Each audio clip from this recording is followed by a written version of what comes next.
हरे कृष्णा। आज हम पढ़ रहे हैं भगवद गीता के चतुर्थ अध्याय का छठा श्लोक। अजोपि सन् अव्ययात्मा भूतानामीश्वरोऽपि सन् प्रकृतिं स्वामधिष्ठाय सम्भवाम्यात्ममायया। अजोऽपि सन् अव्ययात्मा भूतानामीश्वरोऽपि सन् प्रकृतिं स्वामधिष्ठाय सम्भवाम्यात्ममायया। अजोऽपि सन्नव्ययात्मा भूतानामीश्वरोऽपि सन् प्रकृतिं स्वामधिष्ठाय सम्भवाम्यात्ममायया। Word to word meaning: Ajah, unborn, api, although, san, being so, son, avyaya, without deterioration, atma, body, bhutanam, of all those who are born, Ishvaraha, the supreme lord, api, although, son, being so, prakritim, in the transcendental form, swam, of myself, adhishthaya, being so situated, sambhavami, I do incarnate, atma mayaya, by my internal energy. Translation: although I am unborn and my transcendental body never deteriorates, and although I am the lord of all living entities, I still appear in every millennium in my original transcendental form. Purport: the Lord has spoken. Purport by Divine Grace Srila Bhaktivedanta Swami Prabhupada. Srila Prabhupada ki Jai. The Lord has spoken about the peculiarity of his birth. Although he may appear like an ordinary person, he remembers everything of his many past births, whereas a common man cannot remember what he has done even a few hours before. If someone is asked what he did exactly at the same time one day earlier, it would be very difficult for a common man to answer immediately. He would surely have to dredge his memory to recall what he was doing exactly at the same time one day before. And yet, men often dare claim to be God or Krishna. One should not be misled by such meaningless claims. Then again, the Lord explains his Prakriti or his form. Prakriti means nature as well as Swarupa or one's own form. One should not be misled by such meaningless claims. Then again, the Lord explains his Prakriti or his form. Prakriti means nature as well as Swarupa or one's own form. The Lord says that he appears in his own body. He does not change his body as the common living entity changes from one body to another. The conditioned soul may have one kind of body in the present birth, but he has a different kind of body in the next birth. In the material world, the living entity has no fixed body but transmigrates from one body to another body. The Lord, however, does not do so.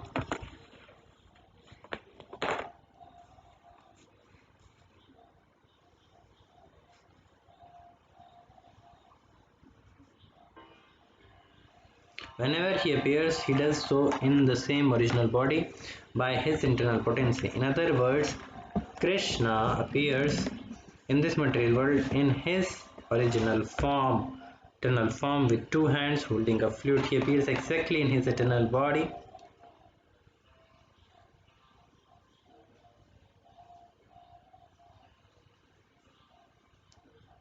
Uncontaminated by this material world.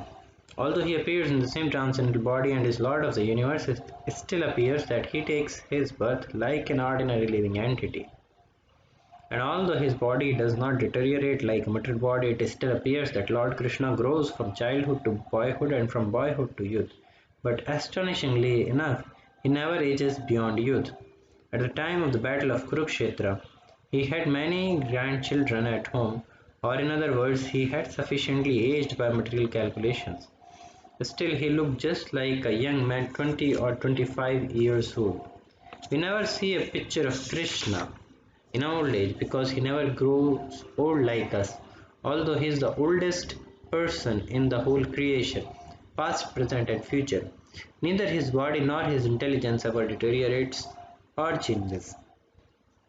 Therefore, it is clear that in spite of his being in the material world, he is the same unborn eternal form of bliss and knowledge, changeless in his transcendental body and intelligence. Factually, his appearance and disappearance are like the sun's rising, moving before us, and then disappearing from our eyesight.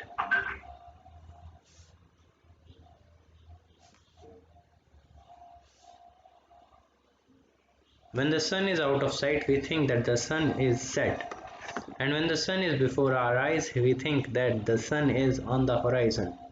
Actually, the sun is always in its fixed position, but owing to our defective insufficient senses, we calculate the appearance and disappearance of the sun in the sky. And because Lord Krishna's appearance and disappearance are completely different from that of any ordinary common living entity, it is evident that he is eternal, blissful knowledge by his internal potency, and he is never contaminated by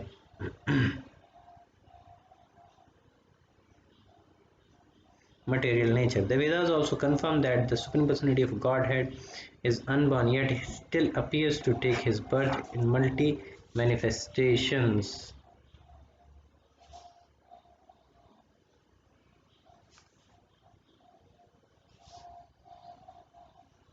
The Vedic supplementary literature also confirm that even though the Lord appears to be taking his birth, he is still without changing of body. In the Bhagavatam, he appears before his mother as Narayan with four hands and the decorations of the kinds of opulences. His appearance in his original eternal form is his causeless mercy bestowed upon the living entities so that they can concentrate on the Supreme Lord as he is and not on mental concoctions or imaginations. Govinda.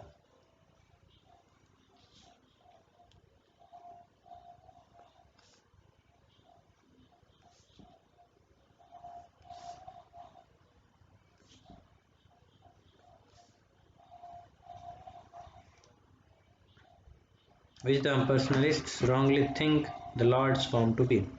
The word Maya or Atma Maya refers to the Lord's causeless mercy according to the Vishwakosha dictionary.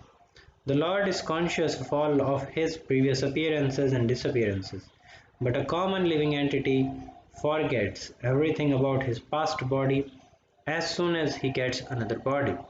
He is the Lord of all living entities because he performs wonderful and superhuman activities while he is on this earth. Therefore, the Lord is always the same absolute truth and is without differentiation between his form and self, or between his quality and body. A question may now be raised as to why the Lord appears and disappears in this world. This is explained in the next verse.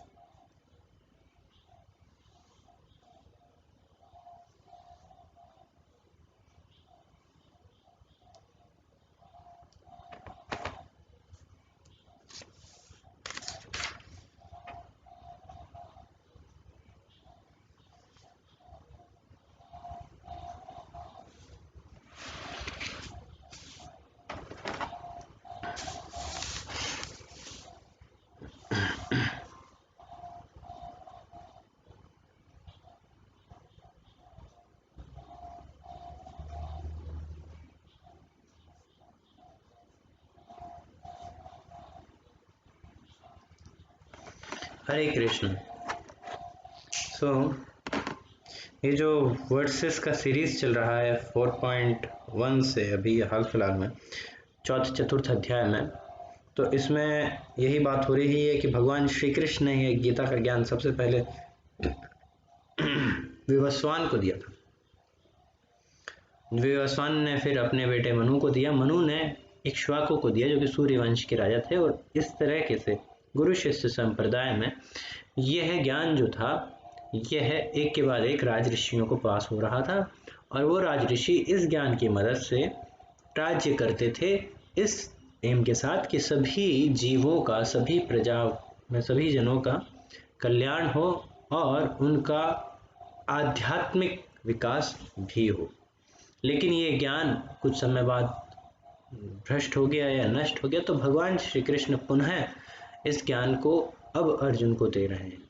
तो अर्जुन हमारे लिए एक प्रश्न पूछते हैं कृष्ण भगवान से कि मैं कैसे समझ सकता हूँ कि आपका तो जन्म तो सिर्फ 5000 साल अभी वर्तमान में हुआ, तो आपने कैसे यह ज्ञान 12 करोड़ साल पहले, करीबन 12 करोड़ साल पहले विवस्वान को दिया। तो भगवान श्री कृष्ण फिर बताते हैं कि उनके अनेक जन्म भगवान श्री कृष्ण ने लिए हैं, उन्हें वे सब याद ज्ञात हैं, पर अर्जुन को, और अर्जुन ने भी उनके साथ अनेक जन्म लिए हैं, पर अर्जुन को कोई जन्म ज्ञात नहीं है। क्यों ज्ञात नहीं है? क्योंकि ईश्वर जो है वो जब भी आते हैं तो यही चीज जो है आज के श्लोक का विषय है, transcendental nature of the Lord, यानी भगवान का अप्राकृतिक जो उनकी जो नेचर है उसके बारे में, जो कि इस भौतिक प्रकृति से परे है। तो उस उनकी जो नेचर है उसके बारे में डिस्कशन है कि क्यों भगवान को सब कुछ याद है पर अर्जुन को कुछ याद नहीं, कुछ ज्ञात नहीं। तो भगवान इस श्लोक में बताते हैं कि ऑल्दो आई एम अनबॉर्न, भगवान अजन्मा है, भगवान कभी जन्म नहीं लेते, and my transcendental body never deteriorates, और उनका जो शरीर है उसका कभी क्षण नहीं होता, क्षति नहीं होती, क्षय नहीं होता। अजोपि सन, अजह, अजह मीन्स अमर, अजह मीन्स जो जन्म ना ले, इस श्लोक में उसका अर्थ है जो जन्म ना ले।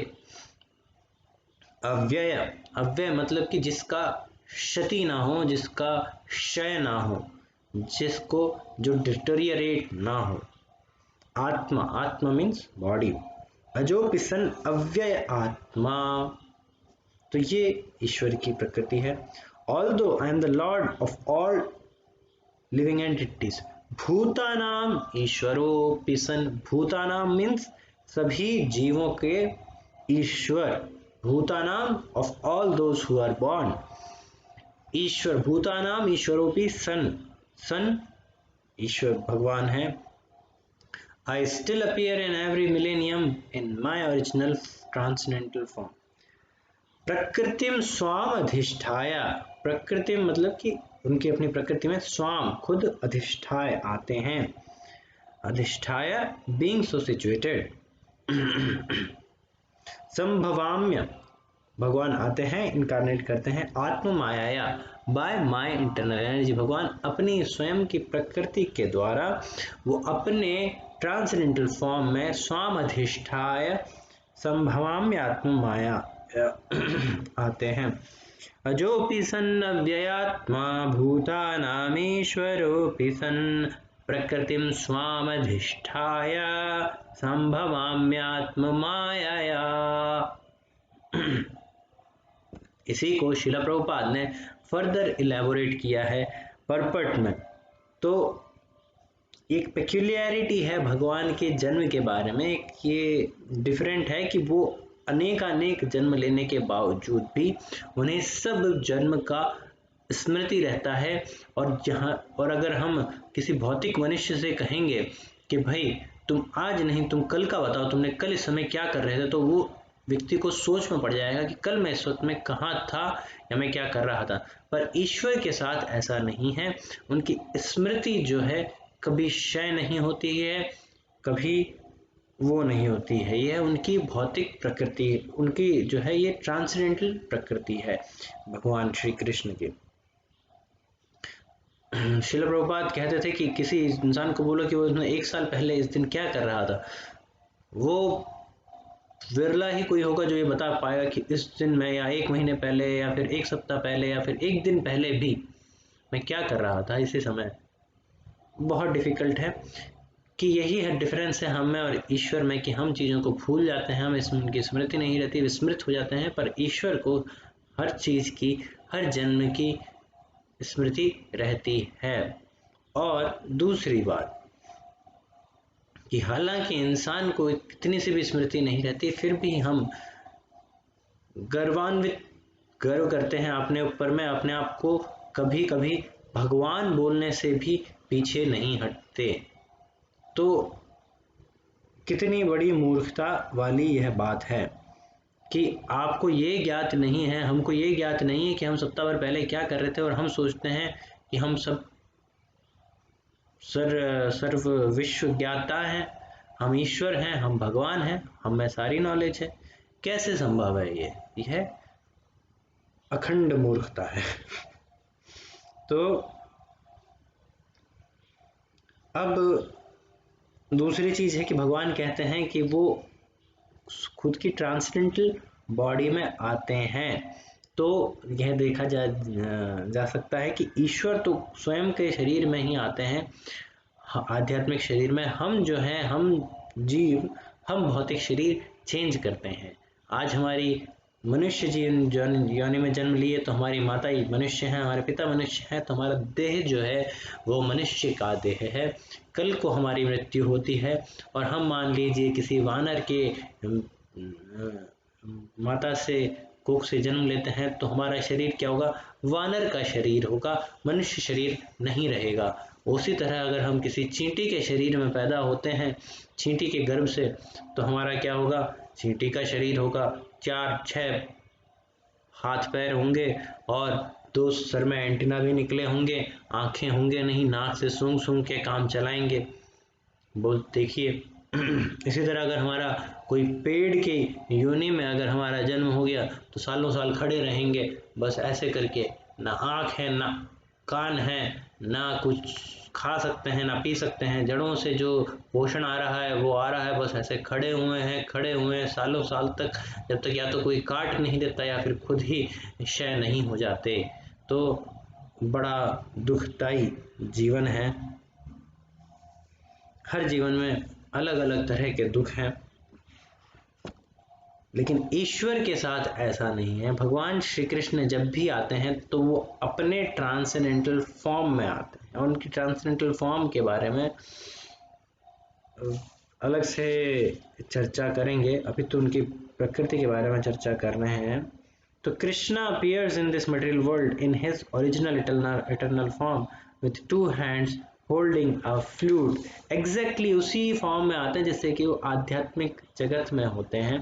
हिज अपीयरेंस, और दूसरी बात, अब वो जो अजन्मा है उसकी बात को हम एक्सप्लेन करते हैं। तो ट्रांसेंडेंटल बॉडी के बारे में तो भगवान हमने एलेबोरेट सुन लिया है, एलेबोरेट में में, और वो नेवर डिटेरियरेट्स होती है। दूसरी है अजन्मा। भगवान अजन्मा कैसे हैं?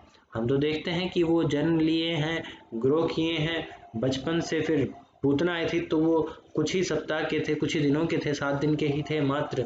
और जब बकासुर आया था तो वो कितने बड़े हो गए थे, और जब कंस और मुष्टिक और चाणूर से युद्ध करने लगे तो वो 12 साल के करीब की उम्र के थे, और जब गीता उन्होंने बोली तो करीब 100 वर्ष की उनका वो था। मैं श्योर नहीं हूँ, लेकिन जहाँ तक मुझे नॉलेज है 100 वर्ष की उनकी आयु थी। तो उनके पोते थे, पड़पोते थे, तो ये सब होने के बावजूद भी हम देखते हैं कि वो बुजुर्ग नहीं थे। तो श्रील प्रभुपाद कहते हैं कि यही रोचक बात है भगवान के शरीर के बारे में, कि वे जन्म लेते हैं, प्रौढ़ावस्था में होते हैं, टीनेज होते हैं, और युवा हो जाते हैं। युवा होने के बाद दैट इज फाइनल, उनका चरम होता है, उसके बाद में कोई फर्दर डिटेरियरेशन क्षय नहीं होता है, ना उनके शरीर में, ना उनकी प्रोग्रेस में, ना उनकी बुद्धि में, ना किसी और चीज में। और भगवान का जो जन्म है वह इस प्रकार से है जैसे कि रोज सूर्य का उदय होना। क्या सूर्य का उदय होने का मतलब ये नहीं है कि सूर्य ने जन्म लिया है, नहीं। उसी प्रकार से सूर्य का अस्त होना यह नहीं है कि सूर्य का जो है अंत हो गया है। सूर्य का उदय मतलब सूर्य कहीं पे अस्त हुआ है, हमारे यहाँ पे उदय हुआ है। अभी हमारे यहाँ अस्त हो रहा है तो कहीं और उदय हो रहा है, वो एक जगह से दूसरी जगह जा रहा है। तो इसी प्रकार से इस उदाहरण के द्वारा हम समझ सकते हैं कि ईश्वर का जो जन्म है, उनकी लीला है, वे किस प्रकार से होती हैं। तो वेदों में भी यह कन्फर्म किया गया है कि ईश्वर जो हैं वे अजन्मा हैं, लेकिन फिर भी वो अपना जन्म लेते हैं, और अनेक, ऐसा लगता है कि वो अनेक रूपों में अपना जन्म ले रहे हैं। तो वैदिक शास्त्र भी यही इस चीज को कंफर्म करते हैं। और श्रील प्रभुपाद एक लाइन फर्दर जाते हैं, वो कहते हैं कि भगवान की जो भौतिक प्रकृति में जो जन्म लेना है, हमारे सामने आना है मनुष्य रूप में, तो ये हम पे एक बहुत बड़ी कृपा है। कि कृपा कैसे है कि जब भगवान अगर जन्म लिए हैं, कोई लीला किए हैं, तो मनुष्य के लिए बहुत आसान हो जाता है कि उनके उस रूप पर, उनकी लीला पे ध्यान करना, उसको स्मरण करना। अगर कोई कहे कि मैं अजन्मा हूँ, निर्गुण हूँ, तो ऐसी चीज की क्या आप कल्पना कर सकते हो कि वो जो कोई जन्म ही नहीं लेती, उसमें तो कोई क्वालिटीज ही नहीं है, तो उसमें क्या क्वालिटीज होंगी? यानी कि उसकी कुछ, जैसे कि जो मोनिस्ट होते हैं, जो जिस पे फोकस करते हैं, वे जो है इसका सही में तात्पर्य नहीं समझ पाते, सही मतलब नहीं समझ पाते। इसलिए जब वो कहते हैं कि भगवान फॉर्मलेस है, निराकार है, निर्गुण है, निरूप है, तो वो ये नहीं समझ पाते कि ईश्वर का ये सब जो है भौतिक स्तर पे बात की जा रही है, आध्यात्मिक स्तर जो है भौतिक स्तर से परे है, उसको समझ पाना पॉसिबल नहीं है। जैसे कि ईश्वर, हमारे भौतिक शरीर में क्या होता है कि हमारी आंख, मुंह है, इससे हम खाते हैं, आंखों से देखते हैं, नाक से सूंघते हैं, कान से सुनते हैं, और त्वचा से टच करने का जो है सेंस है। ये तो हो गया हमारा भौतिक शरीर। लेकिन आध्यात्मिक शरीर जो है ईश्वर का शरीर, उसमें ऐसा नहीं है कि आंखों से ही देखा जाएगा, नाक से ही खाया जाएगा। इट्स नॉट लिमिटेड, लिमिटेड नहीं है वहां पे कुछ भी चीज। वहां पे जो है ईश्वर जो है कोई भी इंद्रिय से कुछ भी कार्य कर सकते हैं। जैसे कि जब प्रकृति की का जो स्टार्ट होता है, जब होता है, तो वो मात्र देखने मात्र से ही वो गर्भान्वित कर देते हैं ये प्रकृति को, और उसमें फिर जीवों का जन्म होता है, जीवों की उत्पत्ति होती है। तो ईश्वर जो है वो भौतिक से परे हैं। तो यही जो है उनकी प्रकृति है। और lord is always the same absolute truth and is without differentiation between his form and self और between his quality and body. यहाँ पे एक बहुत अच्छी चीज श्रील प्रभुपाद ने कही है कि बहुत महत्वपूर्ण चीज, ईश्वर जो है वो हमेशा एब्सोल्यूट है। वो उनमें, उनके नाम, रूप, गुण, लीलाओं में कोई अंतर नहीं है। उनमें या उनके शरीर में, उनमें या उनके नाम में, उनमें या उनकी क्वालिटीज में कोई अंतर नहीं है। तो जब आप भगवान का ध्यान कर रहे हैं, तो उनकी क्वालिटीज को स्मरण कर रहे होते हैं, तो आप इनफैक्ट भगवान के साथ, ईश्वर के साथ आप संग कर रहे होते हैं। उसी प्रकार से जब आप ईश्वर का नाम ले रहे होते हैं, नाम जप रहे होते हैं, तो हम भगवान के साथ संग कर रहे हैं, भगवान की एसोसिएशन में है, या उसी प्रकार से है जिस प्रकार से हम उनका दर्शन ले रहे हैं। तो वो ईश्वर जो है लिमिटेड नहीं है, ये भौतिक डायमेंशंस के हिसाब से, भौतिक प्रकृति के नियमों के हिसाब से वे इससे परे हैं। इसीलिए हमको बहुत महत्वपूर्ण है कि हम बहुत ही सिंसियरली भगवान के नाम का जप करें, भगवान के नाम की माला करें नियमित रूप से, और फिक्स्ड करें, एक से शुरुआत करें, 16 तो फिर इवेंचुअली पहुंचें, और एटलीस्ट फिर 16 कंटिन्यू करें। बहुत बहुत धन्यवाद। हरे कृष्णा कृष्णा कृष्णा हरे हरे, हरे राम राम राम हरे हरे।